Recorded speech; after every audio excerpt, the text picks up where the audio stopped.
So good morning again, everyone. Welcome to our Columbus Day ceremony here in Scotch Plains, sponsored by Scotch Plains Fanwood Unico, the Scotch Plains Italian American Club, and the Scotch Plains Knights of Columbus, Council 5730. Today we not only gather to celebrate the spirit of exploration embodied by Christopher Columbus, but also to honor the rich Italian heritage that's been so essential in shaping our town.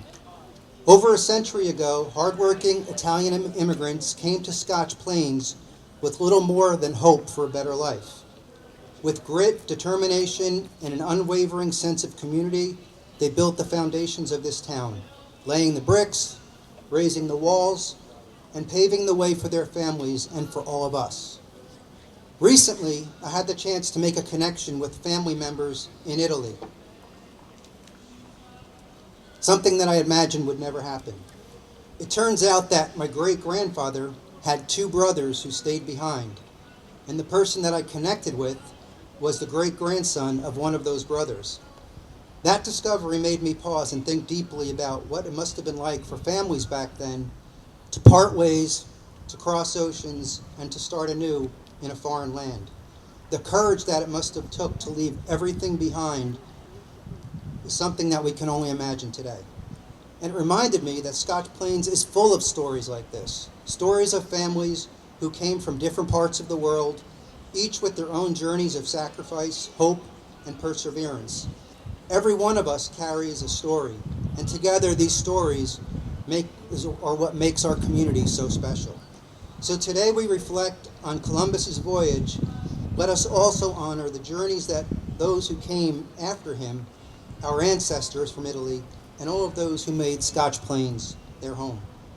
They brought with them not only their skills and labor, but also their culture, traditions, and values, all of which continue to enrich our lives today.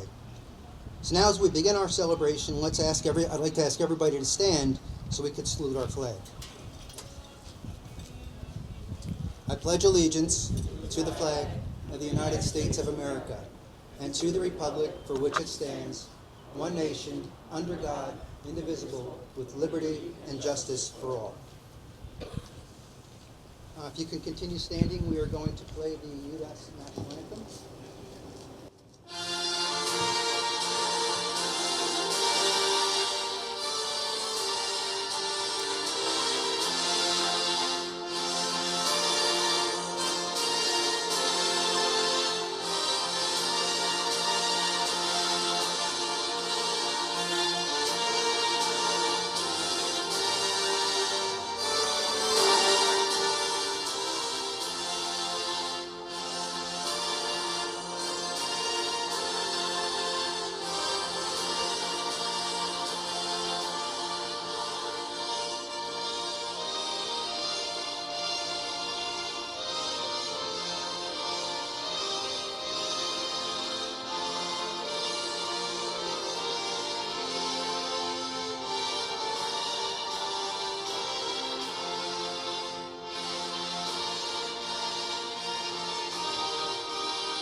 Thank you. You can be seated. To begin our ceremony, I'd like to acknowledge a handful of few dignitaries. We have joining us today is Ann Walco, past National President of Unico National. Thank you for joining us today, Ann. Bob Tart, Unico National Foundation Trustee. Danielle Sellinger, first Vice President of Unico Scotch Plains. I'd like to acknowledge and thank the board members from Scotch Plains Fanwood Unico, as well as the Scotch Plains Italian American Club, and those from the Knights of Columbus who have joined us as well.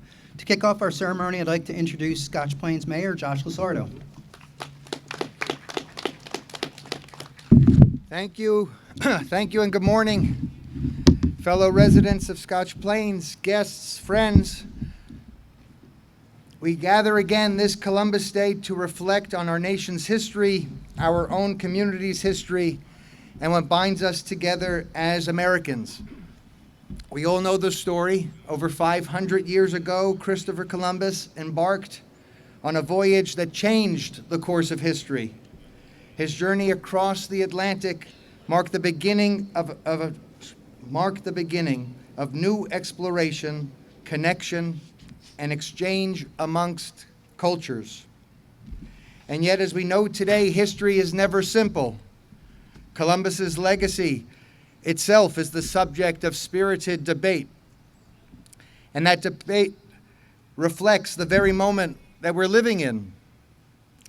We are in a time when our politics can feel divided, when our history is often argued over as much as it's celebrated.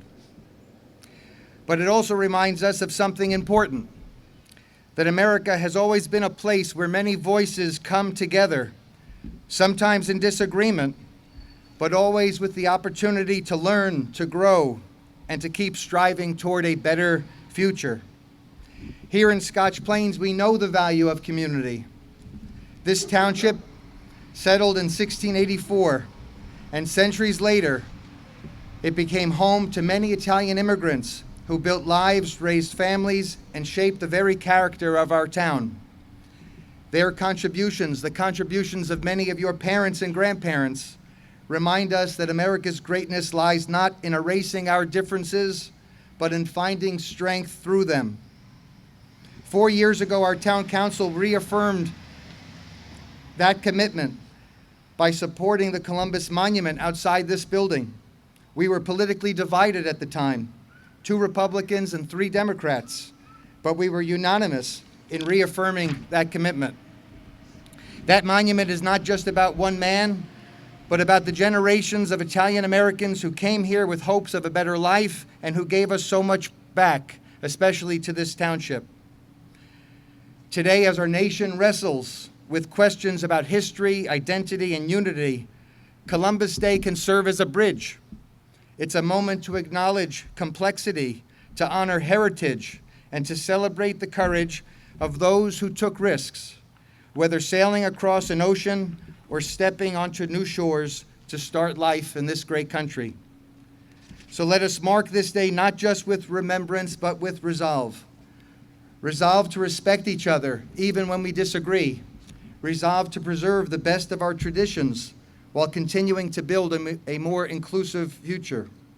And resolve to keep moving forward together as one community and as one country. Columbus once sailed into the unknown with courage and determination. May we bring that same spirit to the challenges of our own time. Thank you, and happy Columbus Day. Thank you, Mayor, and as always, we appreciate your support. Now I'd like to bring up Union County Commissioner and past Town Manager, Al Mirabella.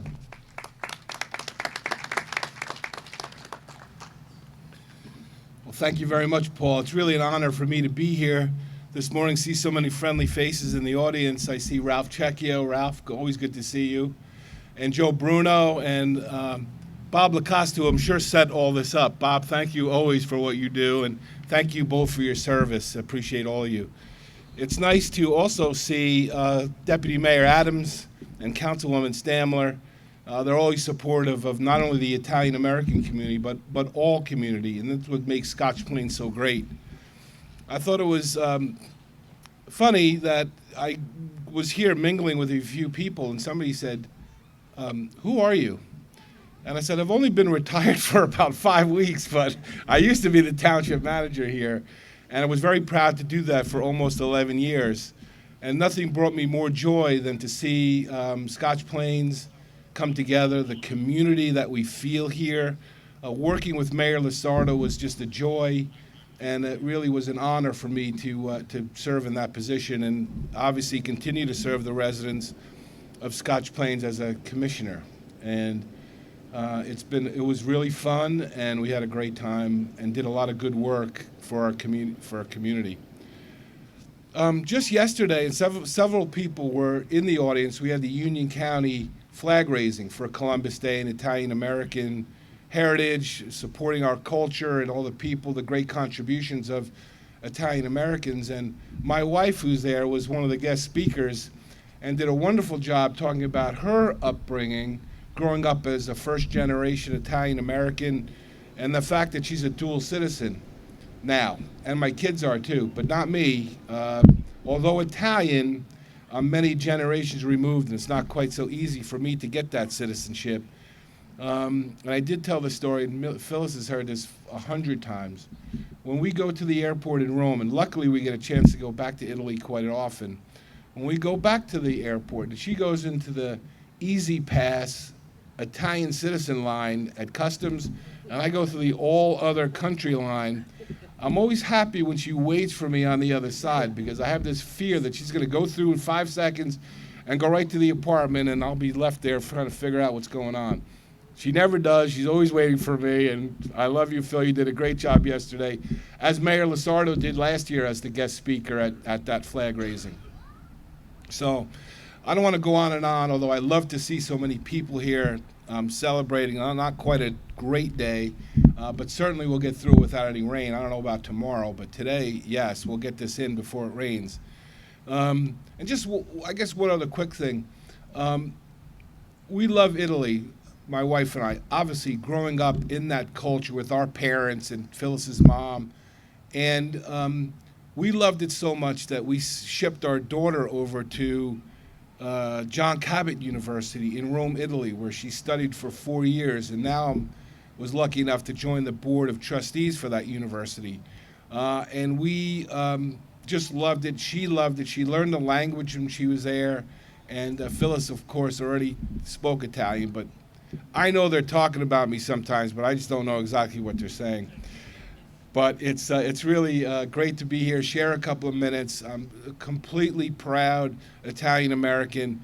I'm sorry that tomorrow's going to be kind of a washout, because I always like to go to Westfield's ceremony in the park. It's always wonderful, and this is just a great weekend to celebrate our heritage, eat some pasta, share some family time, and really enjoy yourselves as Italian Americans. So with that, I'll stop. I want to really thank Jeff Blank for the invitation and Paul Raphael for all the work that they do.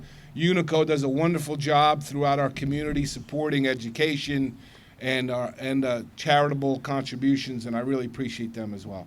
Have a great day, everybody. Enjoy the rest of your weekend. Thanks. Thanks, Al. Appreciate the support, and as always, appreciate all the support for the Italian Festival as well. Now I'd like to bring up immediate past national president of Unico National for 24-25, Anthony Benjavenga. Buongiorno a tutti, amici. I'd like to say a few words about Unico National. I'm always proud to be back here at the Scotch Plains ceremony, and thank you, Jeff Blank and Paul Raphael, for inviting me. Unico National is the largest Italian-American charity organization. We give millions of dollars to scholarships. We give hundreds of thousands of dollars for cancer research, mental health, and various other ones through our foundation.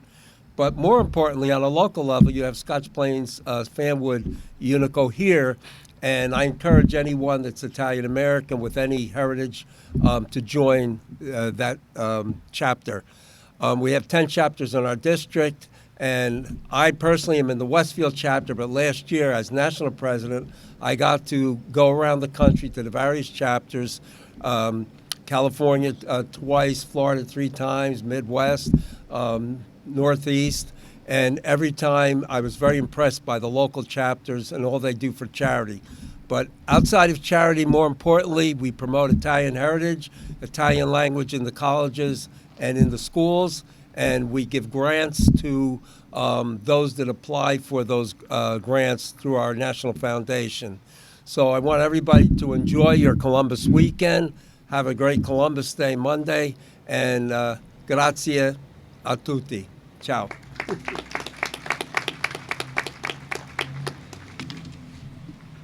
Thank you, Anthony. Next, I'd like to bring up a representative from the Knights of Columbus, 5730, Andy McDonald.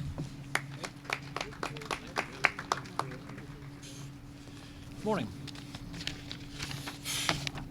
Yeah, I want to thank you, Jeff, for that very nice introduction. And it is my honor and privilege to be here today, in which we honor the memory of Christopher Columbus and speak to you on behalf of the Father and Elegant Council of the Knights of Columbus. Christopher Columbus was born in 1451 of an uncertain date and died on May 20th, 1506. He was an Italian explorer and navigator from the Republic of Genoa. He went to sea at a young age and traveled widely, as far north as the British Isles and as far south as what is now Ghana in West Africa. During those years at sea, he learned a great deal about the sea, winds, tides, etc. Largely self-educated, Columbus was knowledgeable in geography, astronomy, and history. And he developed a plan to seek a western passage to the East Indies, which would be India and countries in that area. Ultimately, he completed 4 Spanish-based voyages across the Atlantic Ocean, sponsored by the Catholic monarchs of Ferdinand I and Isabella II, opening the way for the widespread European exploration and colonization of the Americas. His expeditions were the first known European contact with the Caribbean and Central and South America. The Knights of Columbus is a global Catholic fraternal service order founded by Blessed Michael J. McGivney on March 29, 1882. The organization is named after the explorer Christopher Columbus.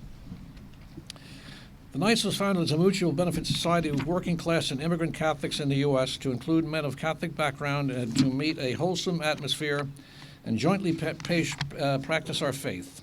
Some were English-speaking, most of them Irish, while many others were Italian, German, Polish, and other predominantly Catholic ethnic groups. Its charter states that it endeavors to promote social and intellectual unity among its members, as well as a desire to be desirable and proper. It has grown to support refugee relief, education, local parishes and dioceses of the global church, and political causes. The Knights promote our view of public and safe social policy issues to include God's definition of marriage and the sanctity of human life. Okay, here we go. Now, The founding principles of the order were charity and unity in our common faith. The need for charity was obvious. The need for unity was as important then as it is now. However, unity also caused problems. Most of the new immigrants that were flooding into this country at the time seemed to be a strange bunch to the many who spoke many languages. The other thing was that their religion was different, and they were predominantly Roman Catholics. And we had a leader in the worldwide church known as the Pope, a strange concept to the Protestant majority. Catholics were called papists, and their loyalty to the new country was questioned. Fortunately, Christopher Columbus was celebrated by all Americans as the discoverer of the New World. The fact that he was very devout Catholic did not qualify him from that distinction. From the small beginning, we have grown to include very substantial presence in many countries around the world, to include the U.S., Canada, Mexico, Poland, France, Ukraine, the Philippines, and South Korea. And likewise, there are many Knights unity bases or councils in the U.S. and worldwide military. Some of the most famous Knights you may have heard of would be like John F. Kennedy, Vince Lombardi, Al Smith, Supreme Court Justice Sam Alito, and many others. So why did the new organization take the name of Christopher Columbus and not the many other saints of the Catholic Church? The choice of Christopher Columbus as patron of the Knights of Columbus helped to disperse the fear of seeing columns of Catholic men march in the parades. The Catholic and unity, the charity and unity principles of our order continue to this day. To those who have added to this has been added fraternity and patriotism. Charity is still our leading principle, an example of which is the Coats for Kids drive, which currently has been finished at Immaculate Heart of Mary Parish and will begin this week at St. Bart's. And very often, this is the first time a little needy kid has gotten a brand new winter garment, that comes with all of its tags still on it. And so on this day, we celebrate the great work of Christopher Columbus, an Italian sea captain in service to the Spanish monarchy, who had what was then considered a crazy idea that the world was flat. And he had the idea the world was round. The settled science of the day was that the earth was flat. He surmised that the world was round and that if he traveled west, he would reach India. Well, he proved half of his theory to be correct. And that is because he found the world was round, but he went to a place where he thought he had landed in India, and thus to this day we have people on the two continents of this area who are called Indians. On a separate but related note, it is interesting that there was another Italian of old who had an enormous effect on the destiny of this hemisphere, and that is the famous explorer at the time, Amerigo Vespucci. You've probably heard of the name. And his name was attached to a German map maker, by a German map maker, Martin Waldseemüller. Okay, I've got to make sure I read that correctly. A German cartographer to that of the two continents of this hemisphere. Looking back, did some bad things flow from what had followed? By today's standards, yes. But now how many people, if translated back 500 years, would have been any different?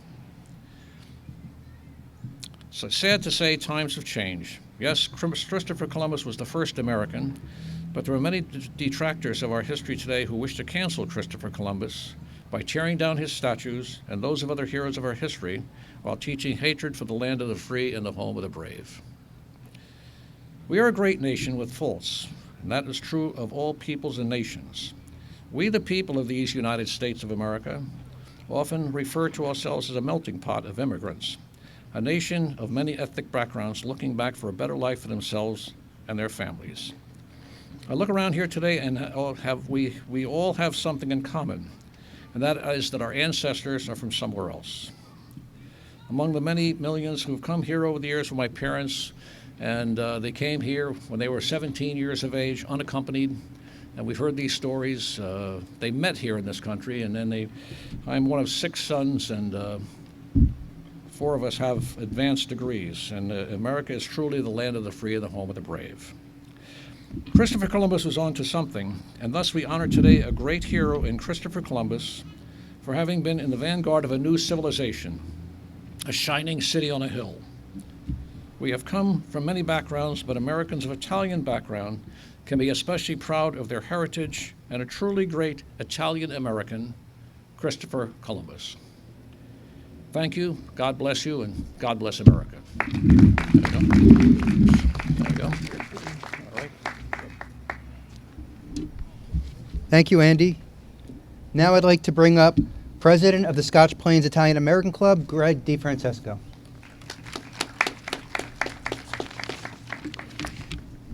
Thank you, Paul.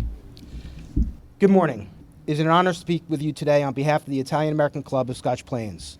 As we come together today to celebrate this beautiful Columbus Day weekend, despite the weather forecast, I am proud to stand alongside our co-sponsoring organizations, the Scotch Plains Family Chapter of Unico and the Knights of Columbus. In times like these, when the world feels uncertain and ever-changing, our heritage, our community, and our families provide the steady foundation we all need. Like Columbus, we continue to brave new challenges, facing them not alone but together. While it may surprise some, the idea of mutual support is at the cornerstone of each of the co-sponsoring organizations here today. Unico stands by its motto, service above self.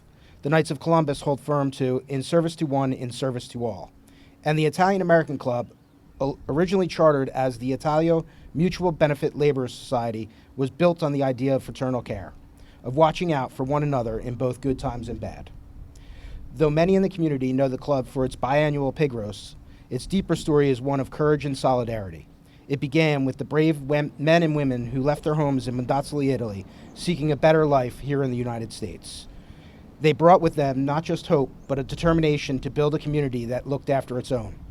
When the club was officially formed in 1927, following the merger of two Mondazzoli's social organizations, it went far beyond social gatherings. Members paid into a system that provided financial support to those who were too ill to work and even helped to defray funeral costs, a true safety net when there were few others. That same mission continues today, not just for the club and its members, but for everyone here today. While times have changed, the importance of supporting one another, celebrating our heritage, and strengthening our family and community ties remains just as vital. We continue to prove what can be accomplished when people come together with purpose and heart. Thank you, and please enjoy the rest of today's celebration. Thank you, Greg. Hopefully, as you came in, you picked up a ticket for we're raffling off a fig tree. That fig tree was donated by Joe Schiavo from Scotch Plains Unico chapter. Joe, I'd like to bring you up to say a few words about what the fig tree means to your Italian heritage.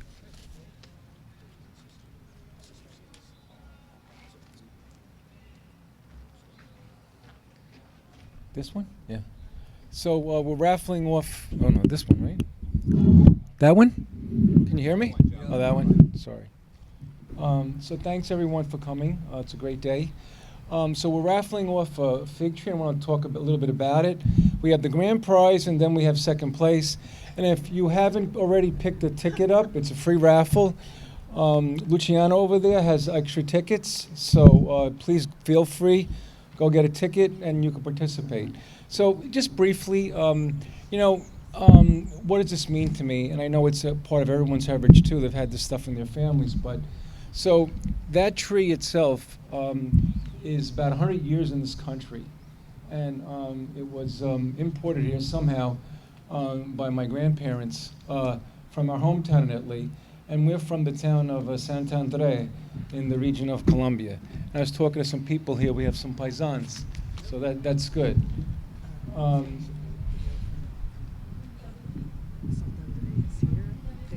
No, Provincial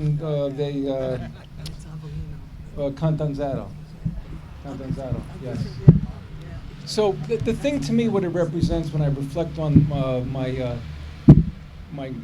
my parents, but probably more importantly regarding the tree, my grandparents, and then my great-grandparents and uncles. One is just the longevity of and the strength.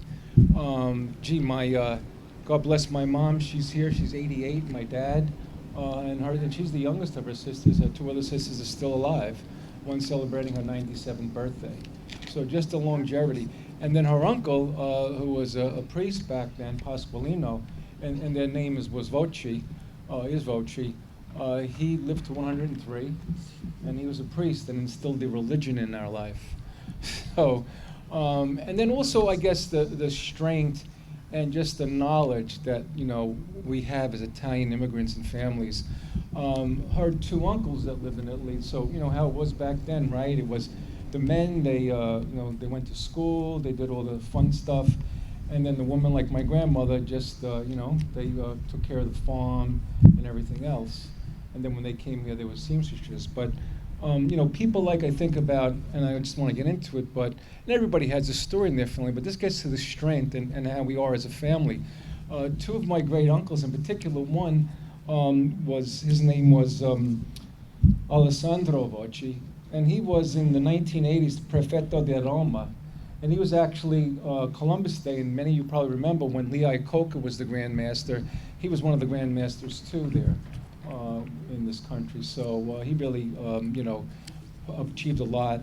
And then my other great uncle, Gerardo Voci, he was actually part of General Dwight D. Eisenhower's medical brigade, and he was a doctor.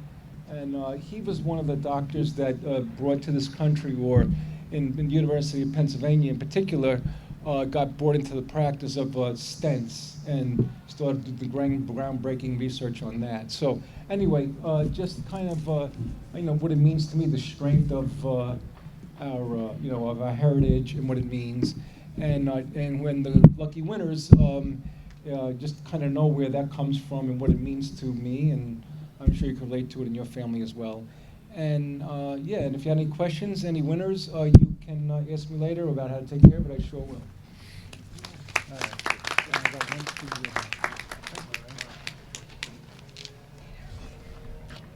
Thank you, Joe. Appreciate you sharing that story with us. It's my pleasure to introduce somebody who truly embodies the spirit of Scotch Plains. Born and raised right here, she spent her life rooted in this community. Her family came from Pesco Pagano, Italy, and settled here when her father's business brought them to Fanwood.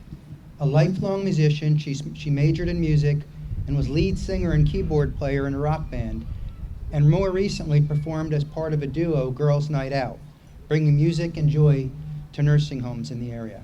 For 27 years, she shared her passion as a chorus teacher in Scotch Plains, inspiring generations of students through music. It's my pleasure to introduce Mary Lou Farrell.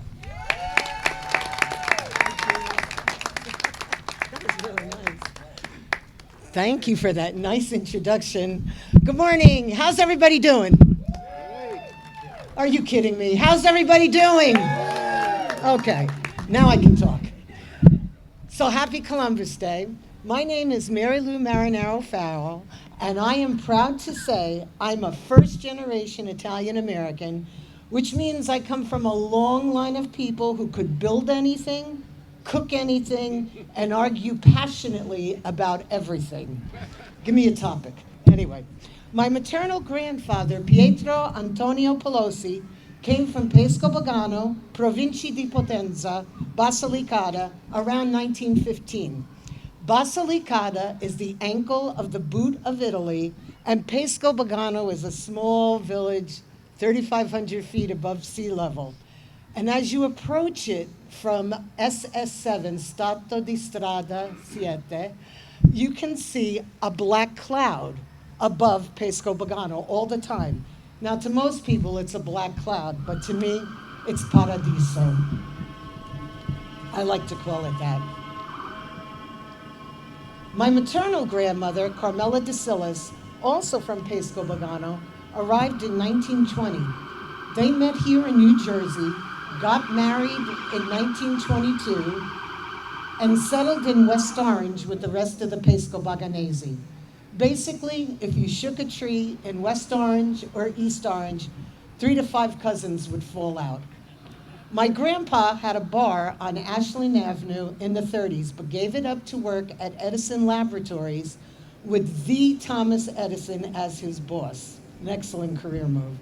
They had 5 children, the oldest of whom was my mom, Josephine. Now, my mom was a powerhouse and truly one of a kind.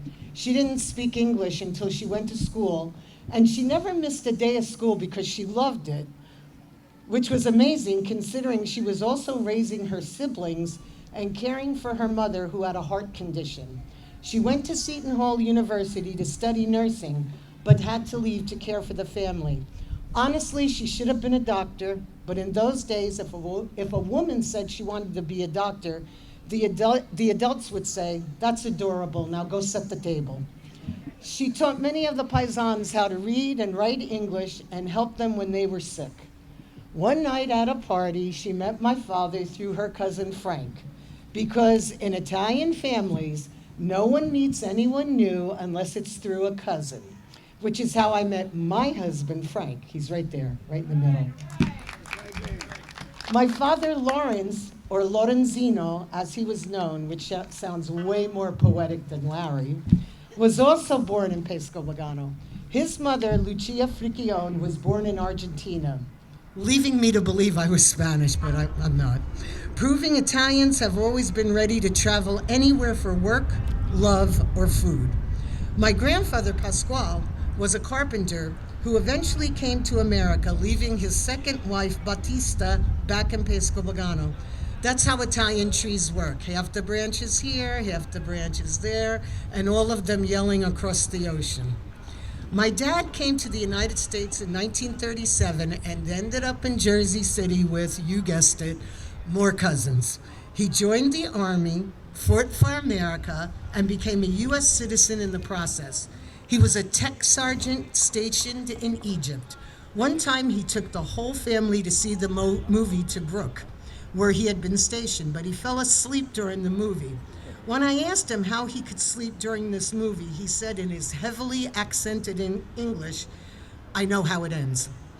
And speaking of his heavily accented English, one time he sent me up and down Mountain Avenue looking for a ranch. Imagine my surprise when I found a wrench.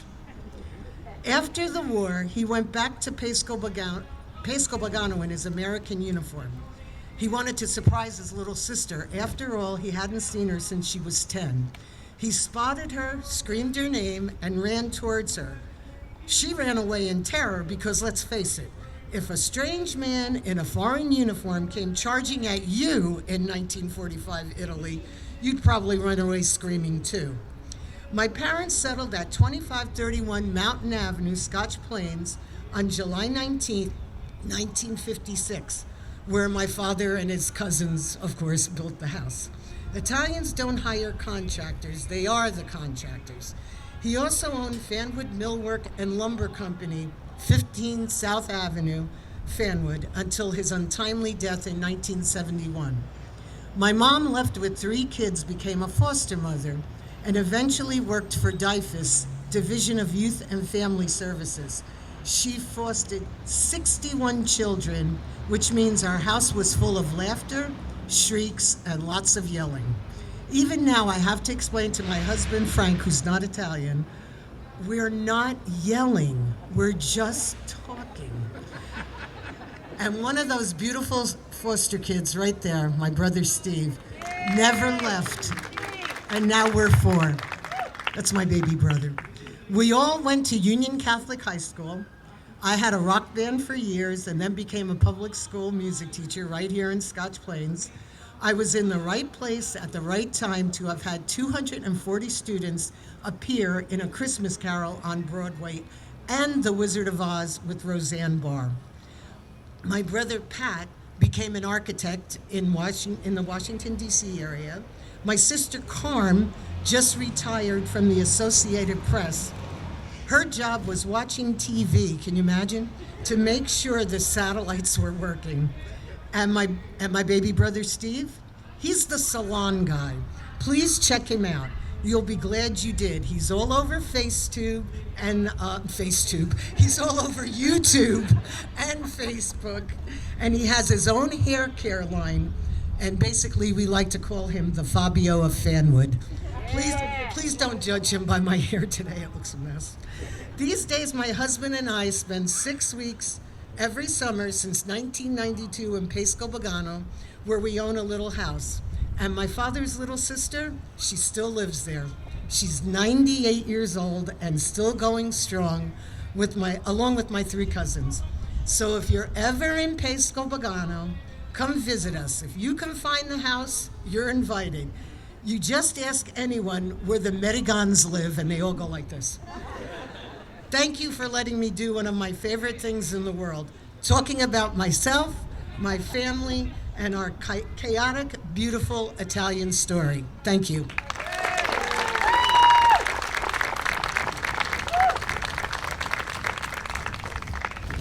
Thank you so much, Mary Lou. That was a wonderful story, and I'm glad you took the time to share it with all of us today. Thank you for everybody who's attended today. That's going to wrap up our ceremony. Before we wrap up, I do want to extend a heartfelt thanks to Andy Ponzio of Ponzio's Florist. He had to leave. He had a lot of work to do. But Andy donated the beautiful wreath that we see here in the corner, continuing a tradition that his father, Carmen Ponzio, a longtime beloved member of Scotch Plains Fanwood, Unico, and our community, carried on for so many years. I do want to also extend a special thanks to Bob Lacosta again and the Scotch Plains DPW for getting everything set up and organizing the event and making it a success. So thank you very much, Bob. Also, special thanks, I know we mentioned Jeff a couple of times, but Jeff Blank and the committee for Columbus Day for setting this up as well and organizing the event. So thank you very much, Jeff. Appreciate that. There's coffees, pizzelles, sandwiches provided by the Italian American Club and Scotch Plains Unico. So enjoy that. I think before we wrap, we do want to pull our number.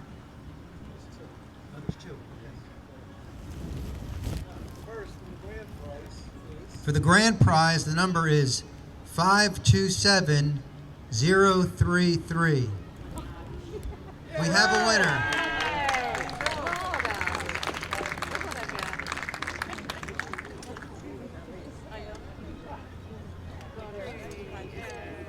For second prize, that will eventually grow to the same size as the grand prize.